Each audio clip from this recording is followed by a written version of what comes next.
बिस्मिल्लाहिर्रहमानिर्रहीम। अस्सलाम वालेकुम फ्रेंड्स। तो आज हम स्टार्ट करने जा रहे हैं 2.7 वाली एक्सरसाइज है इसके क्वेश्चंस को।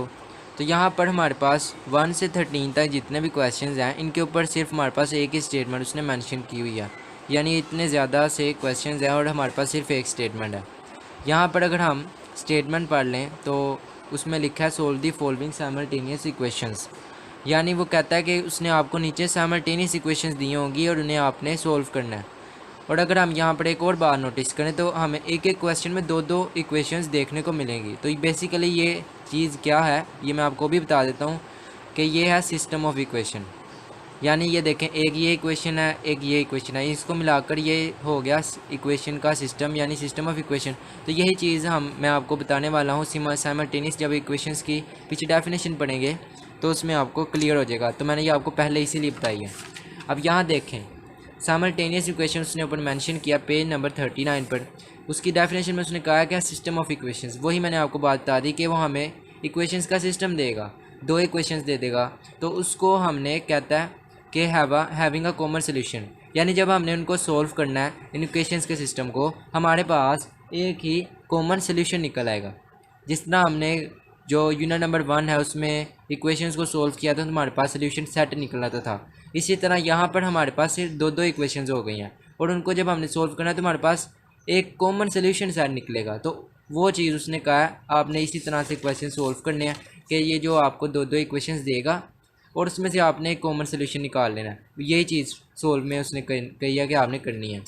अब यहाँ पर एक चीज़, दो चीज़ें हैं। एक तो ये कि यहाँ पर हमारे पास जो इक्वेशंस होंगी उनमें टू वेरिएबल्स होंगे, यानी एक एक इक्वेशन के अंदर दो दो वेरिएबल्स वो हमें देगा। तो ये एक चीज़ मुख्तलिफ है, यानी देखा जाए तो यहाँ पर भी पहली इक्वेशन में भी दो वेरिएबल अलग अलग और यहाँ पे दूसरे में भी अलग अलग वेरिएबल्स हैं। सारी इक्वेशन में दो दो वेरिएबल्स हैं। और दूसरी बात यह कि यहाँ पर जो इक्वेशंस हैं उनमें हमारे पास लीनियर और क्वाड्रेटिक मिक्स होंगी, यानी क्वाड्रेटिक और लीनियर को वो कंबाइन करेगा और कहेगा इनको सॉल्व करो, या लीनियर को कहेगा सॉल्व करो। ये आपको मैं मिसाल अभी दिखा देता हूँ। देखें, अगर क्वेश्चन 1 अगर हम देखते हैं, इसमें उसने हमें एक जो इक्वेशन दिया उसमें हमारे पास लीनियर इक्वेशन है ये, और दूसरी जो इक्वेशन है वो हमारे पास क्वाड्रेटिक इक्वेशन है। देखिए स्क्वायर वाली जो पावर है, और है भी दो दो वेरिएबल्स। तो ये मुख्तलिफ चीज़ है। अब यहाँ पर उसने कहा इन दोनों इक्वेशन को सॉल्व करके एक कॉमन सोल्यूशन सेट लाओ। और अगर हम कोई और क्वेश्चन देखें तो अगर हम 4 वाला देखें तो यहाँ पर हमारे पास दोनों ही लीनियर इक्वेशंस हैं। इस तरह वो मुख्तलिफ कम्बिनेशन करके हमें इक्वेशन देता रहेगा और हमने उनको सॉल्व करते रहना। अब यहाँ देखें, यहाँ हमारे पास है 9 वाले क्वेश्चन में दोनों ही हमारे पास क्वाड्रेटिक इक्वेशंस हैं। तो इस तरह से वो हमें इक्वेशन देगा और हमने सॉल्व करना है इनको। तो अब हम करते हैं क्वेश्चन को सॉल्व। तो सबसे पहले हमारे पास आता है क्वेश्चन नंबर 1। तो अब हम करते हैं 2.7 वाली जो एक्सरसाइज है इसके क्वेश्चन 1 को स्टार्ट। तो यहाँ पर हमें दो इक्वेशंस नज़र आ रही हैं, जिनमें से एक जो इक्वेशन है वो लीनियर इक्वेशन है और जो दूसरी इक्वेशन है वो है क्वाड्रेटिक इक्वेशन। अब हमने क्या करना है, इन इक्वेशंस को सॉल्व करके एक कॉमन सोल्यूशन सेट निकालना है। तो उसका हमें तरीका आना चाहिए। तो एक तरीका तो ये है कि हम पुटिंग का मेथड इस्तेमाल करें। अब इक्वेशंस को सॉल्व करेंगे, ये दो इक्वेशंस है, तो हम अगर एक में से कोई वैल्यू निकाल कर दूसरी में पुट कर सकते हैं तो हम इसका मतलब वैल्यूज़ दूसरे जो वेरिएबल्स हैं, दोनों वेरिएबल्स हैं, उनकी निकाल सकते हैं। तो सबसे पहले मैं आपको बता देता हूँ यहाँ पर समझाने के लिए कि मिसाल के तौर पे अगर मैं यहाँ से x की वैल्यू निकालता हूँ, यानी x की मैंने वैल्यू निकाली हो गई 5 - y हो गई। तो उस मैंने x की वैल्यू अगर इक्वेशन 2 में पुट कर दिया तो वहाँ से हमारे पास एक और वैल्यू यानी y की निकल आएगी। उस y को मैं कहाँ पुट करूँगा, यहाँ पर देखा जाए तो x = 5 - y था। तो यहाँ पर जो y लिखा होगा उस y की वैल्यू को मैं यहाँ पुट कर दूँगा, हमारे पास x की वैल्यू भी निकल आएगी। तो यही तरीका हम यहाँ पे करेंगे कि जब हमारे पास एक लीनियर हो तो हम उसमें से वैल्यू निकाल लें और जो दूसरी है उसमें पुट कर लें और हमारे पास सारा प्रोसीजर आसानी से चल जाएगा। अब सबसे पहले तो हम सोल्व करते हैं क्वेश्चन, और सबसे पहले हमारा काम यही है क्वेश्चंस को नाम दें। ये हमारे पास इक्वेशन 1 है, x² - 2y - 14 = 0। इसको हमने कहा ये इक्वेशन हमारे पास 2 है। अब क्या करना है, हम ये कर लेते हैं, इनमें से x या y में से कोई भी वेरिएबल की वैल्यू निकाल लेते हैं। तो सबसे पहले हमने लिखा फ्रॉम इक्वेशन 1, यानी हम इक्वेशन 1 से ही ये काम कर रहे हैं ना। फ्रॉम इक्वेशन 1 x + y = हमारे पास आ गया 5 के, ये इक्वेशन 1 थी। तो अब हम इस इक्वेशन 1 में से x या y की वैल्यू निकाल लेते हैं। तो सबसे पहले हम निकाल लेते हैं यहाँ से x की वैल्यू को। तो यहाँ पर मैंने x की वैल्यू निकालने के लिखा है x = ये बन गई 5 - y, और इसको मैंने इक्वेशन 3 का नाम दे दिया, क्योंकि यहाँ पर जब मेरे पास y की वैल्यू निकलेगी तो मैं उसको यहाँ पे ही पुट करूँगा। तो सबसे पहले अब हमारा क्या काम है कि हम y की वैल्यू फाइंड करें, और इसके लिए हमें ये जो पूरी वैल्यू है 5 माइनस वाई इसको इक्वेशन 2 में पुट करना पड़ेगा। तो अब हम करते हैं put x is equal to 5 minus y in equation 2। अब हमने इक्वेशन 2 लिखनी है एक्स स्क्वायर माइनस 2y, जिसमें हमने पुटिंग करनी है। तो सबसे पहले अब हम पुट करते हैं 5 माइनस वाई लिखा हमने x की जगह और इसका स्केल लगा दिया जो लगा था, फिर माइनस 2y और फिर माइनस 14 इज इक्वल टू आ गया 0 के। अब अगला काम क्या करना है, ये जो ब्रैकेट है ये 5 माइनस वाई इसका होल स्क्वायर है, इसको सोल्व करेंगे तो ये बन जाएगा 25 प्लस में y का स्क्वायर और फिर माइनस में 10y और बाकी जो माइनस 2y और माइनस 14 है वो वैसे ही लिखा जाएगा। अब साथ साथ हम अरेंज कर लेते हैं और साथ साथ सोल्व भी कर लेते हैं। ये y का स्क्वायर है, बड़ी ये जो पावर है इसको पहले लिख लेते हैं, फिर उसके बाद आती है खाली y की पावर, उसको सोल्व करते हैं माइनस 10 माइनस 2y, ये हो जाएगा माइनस 12y। अब फिर 25 माइनस 14 को सोल्व करते हैं, ये हमारे पास आता है प्लस में 11 इज इक्वल टू आ जाएगा 0 के। अब यहाँ देखा जाए तो ये हमारे पास एक तरह से क्वाड्रेटिक इक्वेशन बन गई है जिसको हम फैक्टराइज कर सकते हैं। अब यहाँ पर हम देखें तो इसका कोफिशिएंट है वो 1 है, इसको हम कांस्टेंट से मल्टीप्लाई करेंगे, ये बन जाएगा 11। अब हमें ऐसा नंबर चाहिए प्लस माइनस करें तो 12y और मल्टीप्लाई करें तो 11 आए। तो यहाँ पर अगर हम 1 में प्लस करें 12 तो 1 में प्लस करें 11 तो 12 आता है और 1 को मल्टीप्लाई करें 11 से तो 11 आता है। तो यही हमारे पास बिल्कुल ठीक होगी फैक्टराइजेशन। अब यहाँ पर हम करते हैं माइनस में 11y और माइनस में ही 1y, ठीक हो गया। प्लस 11 इज इक्वल टू आ गया 0 के। फिर यहाँ से हमने y को कॉमन लिया, अंदर आ गया y माइनस 11। यहाँ मैंने अगर माइनस 1 कॉमन लिया तो अंदर क्या आया y और फिर माइनस में ही 11, क्योंकि बाहर माइनस का साइन है, क्योंकि अगर अंदर जितने भी साइन होते हैं वो चेंज हो जाते हैं। अब यहाँ पर आया y माइनस 1 और y minus 11 is equal to 0। यहाँ से हमने निकाला y minus 1 is equal to 0 के और y माइनस 11 आ गया 0 के। इन दोनों का हमने 0 के एक रख लिया और यहाँ से अब हम इनकी वैल्यूज़ निकालेंगे, यानी y की वैल्यू 1 आ गई और यहाँ पे भी y की वैल्यू आ गई 11। तो अब देखा जाए हमारे पास दो वैल्यूज़ निकल आई हैं। अब हम इन दोनों वैल्यूज़ को बारी बारी इस जो 3 वाली क्वेश्चन है इसमें पुट कर देते हैं और हमारे पास x की भी दो वैल्यूज़ निकल आएंगी, तो उनको हम फिर कोरस्पॉन्डिंग x y की वैल्यूज़ रख के सोल्यूशन सेट में बंद कर देंगे। फिर यहाँ पर अब हम करते हैं put y is equal to 1। अब हम पहले y इज इक्वल टू 1 की वैल्यू को इक्वेशन 3 में पुट कर लेते हैं इन 3।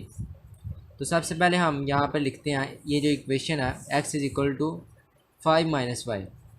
यहाँ से मैंने x इज इक्वल टू किया 5 माइनस, अब y की जगह 1 लगा देंगे तो x की जो वैल्यू हो गई वो हमारे पास हो गई 4।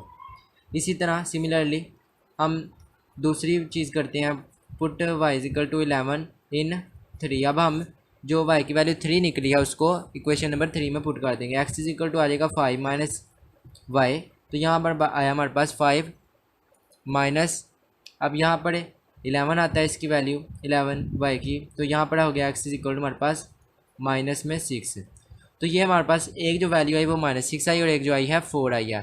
तो हमने इनको इनके कोरस्पॉन्डिंग नंबर्स के साथ रख के सोल्यूशन सेट में क्लोज करना है। तो अब हम सोल्यूशन सेट लिखने हैं उसका भी हमारे पास तरीका है, यानी देखें ये हमारे पास x की वैल्यू, अब ये एक ऑर्डर है कि हमारे पास जो x की वैल्यू है वो पहले आएगी और हमारे पास जो y की वैल्यू वो बाद में लिखी जाएगी। तो यहाँ पर हम सोल्यूशन सेट देखते हैं उसमें हम कैसे लिखेंगे। सबसे पहले तो हम जो ब्रैकेट है वो लगाएंगे, उसके बाद हमारे पास चूँकि हमारे पास दो निकले हैं, यानी एक ये हमारे पास बन रहा है और एक ये बन रहा है, तो हम इनको साथ साथ ही लिख लेंगे। यानी देखें सबसे पहले हमने इस एक को लिखा, यानी ये 4 और y बन रहा था, 4 और 1 बन रहा था एक सोल्यूशन सेट, और उसके बाद जो दूसरा बना था वो बना था x की पहली वैल्यू आएगी, x की जो वैल्यू है वो पहले लिखनी है और जो y की है वो बाद में लिखनी है। और यहाँ पर हमारे पास जो दूसरा नंबर है वो 11 आया और इसको हमने सोल्यूशन सेट में क्लोज कर दिया और इसके साथ ही हमारा इस तरह से सोल्यूशन सेट बनेगा कि जो जो कोरस्पॉन्डिंग हमारे पास वैल्यूज़ नंबर्स आ रहे हैं उनको हमने साथ लिखना है। यानी x की निकल है जिसके साथ जिसके अंदर हमने x की y की वैल्यू पुट की, वहाँ से जो x की वैल्यू निकली उसके साथ ही हमने x और y की वैल्यू को इकट्ठा रखना है। ठीक है, ये हमारे पास x की वैल्यू है और ये y की है और यहाँ पे भी x की है और y की है, यानी जिसमें से जिसके अंदर हमने पुट किया उन्हीं कोरस्पॉन्डिंग वैल्यूज़ को हमने साथ साथ रखना है। अब ये था हमारा जो क्वेश्चन 1 था, ये बहुत ही ईजी था। और अब जो आगे आने वाले क्वेश्चन हैं उनको हम देखेंगे कि वो कैसे सोल्व होंगे। तो इसके साथ ही हमारा जो क्वेश्चन 1 है वो कंप्लीट हो गया। तो अब हम स्टार्ट करते हैं जो 2.7 वाली एक्सरसाइज है इसके क्वेश्चन नंबर 2 को। तो यहाँ पर जो क्वेश्चन है बिल्कुल सेम है जैसे क्वेश्चन नंबर 1 था। इसमें भी हमारे पास एक लीनियर इक्वेशन है, एक क्वाड्रेटिक है। तो वैसे जैसे हमने क्वेश्चन 1 में किया कि लीनियर में से वैल्यू निकाल के क्वाड्रेटिक में पुट की, इसी तरह हम यहाँ पे भी करेंगे। लीनियर से निकालेंगे वैल्यू, क्वाड्रेटिक में पुट कर देंगे। सबसे पहले तो हम इक्वेशन को नाम दे देते हैं। ये हमारे पास इक्वेशन नंबर 1 आ गई, x square plus x y minus y का स्क्वायर इक्वल टू 1। इसका हमने नाम दे दिया इक्वेशन नंबर 2 का। अब हमने इक्वेशन 1 से वैल्यू निकालनी है जिसको हम इक्वेशन 2 में पुट करेंगे। तो हमने इसके लिए लिखा फ्रॉम इक्वेशन 1। अब हमने इक्वेशन 1 को लिखा 3x minus 2y is equal to है 1 के। तो यहाँ से हमें x की वैल्यू चाहिए या y की, तो हम यहाँ x की निकाल लेते हैं। तो हम यहाँ खाली 3x लिखेंगे, अभी 3 को हम बाद में सोल्व करेंगे। फिर हमने यहाँ से जो माइनस 2y उधर जाके प्लस 2y हो गया। फिर हम यहाँ पे क्या करना है कि x की खाली वैल्यू चाहिए, तो ये 3 है वहाँ जाके डिवाइड हो जाएगा। तो इस तरह हमारे पास जो x की वैल्यू आ जाएगी 1 + 2y डिवाइड बाई 3 आ जाएगी। तो हमने इसको नाम दे दिया इक्वेशन नंबर 3 का। अब हम करते हैं इसको पुट। हमने इसको पुट किया, पुट इन इक्वेशन नंबर 2। तो सबसे पहले हम इक्वेशन 2 को लिख लेंगे, x square plus x y minus y का स्क्वायर इक्वल टू है 1 के। तो सबसे पहले हमने x की वैल्यू को पुट किया। x की वैल्यू 1 + 2y डिवाइड बाई 3 है, इसका है होल स्क्वायर। फिर प्लस है x की वैल्यू 1 + 2y डिवाइड बाई 3 और इसको मल्टीप्लाई किया y के साथ। फिर माइनस वाई का स्क्वायर इक्वल टू आ गया 1 के। अब यहाँ पे क्या करना है कि देखें यहाँ 1 + 2y इसका होल स्क्वायर है और 3 नीचे इसका भी होल स्क्वायर है। तो हमने इनको अलग-अलग सोल्व करना है। तो यहाँ पे हमने 1 + 2y का होल स्क्वायर ऊपर सोल्व किया तो हमारे पास क्या निकला, 1 निकला प्लस 4y का स्क्वायर और फिर प्लस 4y। अब जब इसे सोल्व करेंगे तो यही आएगा। फिर आता है डिवाइड किया, 3 का होल स्क्वायर आ गया 9, आगे लगाया प्लस। अब ये देखें 1 + जो 2y है ये अगले y के साथ मल्टीप्लाई हो रहा है। तो इसका मतलब हम y को मल्टीप्लाई करेंगे तो आएगा y, यानी y को 1 से किया, फिर y को 2y से किया तो 2y का स्क्वायर आ गया डिवाइड बाय 3 हो गया, माइनस y का स्क्वायर इज इक्वल टू आ गया 1 वैसे ही। अब यहाँ पे हम इसका एलसीएम ले लेंगे ताकि इसको मज़ीद सोल्व कर सकें। एलसीएम में हमारे पास क्या आएगा 9। अब यहाँ पे 9 जो है 9 से कैंसिल हुआ, ऊपर जो इसकी वैल्यू थी ये वैसे की वैसी ऊपर आ गई। अब हम यहाँ पर करते हैं, ये देखें यहाँ पर 3 और 3 3 9 होता है। तो इसका मतलब हम अब 3 के साथ इसको मल्टीप्लाई करेंगे। ये बन गया 3, अंदर आ गया y + 2y का स्क्वायर।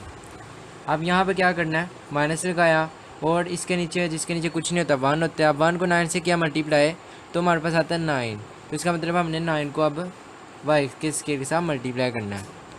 अब ये तो हमने ऊपर एलसीएम को कंप्लीट कर लिया। अब हम इसको सोल्व करते हैं, ये जो चीज़ें सोल्व होने वाली हैं। यहाँ पे सबसे पहले तो हमारे पास आ रहा है। अब हम सारी चीज़ें वैसे लिखते हैं जो नहीं हो रही। अब ये ब्रैकेट सोल्व करते हैं, ये बनेगा 3y + 3 2 6y का स्क्वायर माइनस 9y का स्क्वायर इज इक्वल टू, अब ये 9 यहाँ मल्टीप्लाई हो जाएगा तो इसका मतलब ये खाली 9 आ गया। अब यहाँ पे हम देखते हैं जो चीज़ें सोल्व हो रही हैं। तो ये y की स्क्वायर वाली ये वैल्यू है, ये वैल्यू है और ये वैल्यू है। तो सबसे पहले हमने y की स्क्वायर वाली वैल्यू इसको लिख लेना है, 4y का स्क्वायर। तो ये हमारे पास आ जाएगा 4y का स्क्वायर आ गया। इसके साथ ही हमारे पास प्लस 6y का स्क्वायर माइनस 9y का स्क्वायर आ गया। अब ये जो बाकी चीज़ें बचती हैं वो क्या बचती हैं, 1 बचता है, उसके बाद हमारे पास इस तरफ से 9 बचता है। तो इस तरफ जो 9 है उसको हम इधर ले आएंगे और इससे पहले हमारे पास जो y वाली वैल्यूज़ हैं वो ये हैं, यानी 4y और 3y। तो 4 और 3 कितना हो गया 7। तो इसका मतलब 7y हमने लिख लिया और वहाँ से हमारे पास था प्लस में 1 और इज इक्वल टू 9। अब ये हम इसको सोल्व करें तो हमारे पास ये बन जाता है 10y का स्क्वायर माइनस 9y का स्क्वायर प्लस 7y। और अब ये जो +1 है ये माइनस 9 इज इक्वल टू आ जाएगा 0 के। ये जो प्लस में 9 इधर आके 0 हो जाएगा, इधर आके माइनस में हो जाएगा। अब यहाँ से हम इसको सोल्व करते हैं, ये बन गया y का स्क्वायर और यहाँ से प्लस 7y और माइनस 8 इज इक्वल टू आ गया 0 के। तो अब हमने क्या करना है कि हम फैक्टराइज कर लेते हैं जैसे हम पहले कर रहे थे। तो यहाँ हमारे पास आता है फैक्टराइजेशन में हमारे पास आ जाएगा प्लस 8y और माइनस वाई, फिर माइनस 8 इज इक्वल टू आ जाएगा 0 के। यहाँ से हमने लिया कॉमन वाई प्लस 8 आ गया। यहाँ से -1 कॉमन लिया, अंदर आ गया y plus 8 is equal to आ गया 0 के। यहाँ से वाई -1 और y plus 8 is equal to आ गया 0 के। अब इन दोनों को अलग-अलग 0 के इक्वल रख लेंगे। वाई इज इक्वल टू आ गया y plus 8 is equal to आ गया 0 के। तो यहाँ से हमारे पास जो वाई की वैल्यू निकली वो निकली 1, और यहाँ से जो निकली वो निकली है -8। ये प्लस है और प्लस 8 है तो ये -8 हो जाएगा। तो इसका मतलब यहाँ पे भी हमारे पास दो वाई की वैल्यूज़ निकल आई। अब हमने क्या करना है, इन वैल्यूज़ को जहाँ से हमने ये जो इक्वेशन है 3 वाली यहाँ पे पुट कर देना है। तो हम पहले लिख लेंगे, पहले इसको करेंगे पुट इन इक्वेशन 3। तो हम यहाँ पे लाइन लगा लेंगे ताकि हम दोनों तरफ कर सकें। यहाँ पे भी हम पहले लिख लेते हैं पुट इन इक्वेशन 3। अब सबसे पहले तो हम वो इक्वेशन लिख लेंगे। वो क्या थी equation, x is equal to 1 + 2y divide किया हमने 3 के साथ, और x इज इक्वल टू, अब यहाँ पे हम y की वैल्यू पुट करते हैं। तो ये आ गया 1 + 2 और y की वैल्यू 1 है, डिवाइड किया 3 से। x इज इक्वल टू आ गया 1 + 2 divide by 3, x is equal to आ गया 3 डिवाइड बाई 3। ये ऊपर 3 है, डिवाइड किया 3 के साथ, तो ये कैंसिल होकर 1 आ गया। तो x की जो वैल्यू निकल आई वो निकल आई 1। यहाँ हमने एक जो वैल्यू x की वो निकाल लिया। अब हम दूसरी निकालते हैं इसी तरह। x is equal to 1 + 2y divide किया 3 से, तो y की वैल्यू पुट करेंगे। 1 + 2 y की वैल्यू हमारे पास है -8, x डिवाइड किया 3 के साथ, तो x इज इक्वल टू हमारे पास आ गया 1। 2 को -8 से मल्टीप्लाई किया तो -16 आया, डिवाइड किया 3 के साथ। x is equal to -15 divide by 3 आया, तो 3 को हमने डिवाइड किया तो -5 आ गया। तो x की वैल्यू जी यहाँ निकल आई वो -5 निकल आई।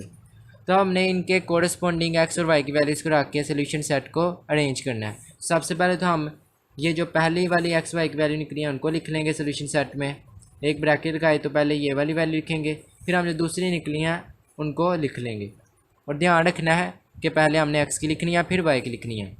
सबसे पहले तो इसको लिखेंगे ये वाले सेट को। तो यहाँ पे x की पहली वैल्यू है 1, इसके बाद y की लिखनी है। y की क्या आ रही है 1, y की भी 1 है। इसका मतलब एक हमने सेट कंप्लीट कर लिया। अब दूसरा करते हैं। यहाँ x की वैल्यू -5 और जो y है उसकी वैल्यू है -8। तो इसके साथ ही जो इसका सोल्यूशन सेट है वो भी कंप्लीट हो गया है, और यहाँ पे हमारा जो क्वेश्चन नंबर 2 है वो भी कंप्लीट है।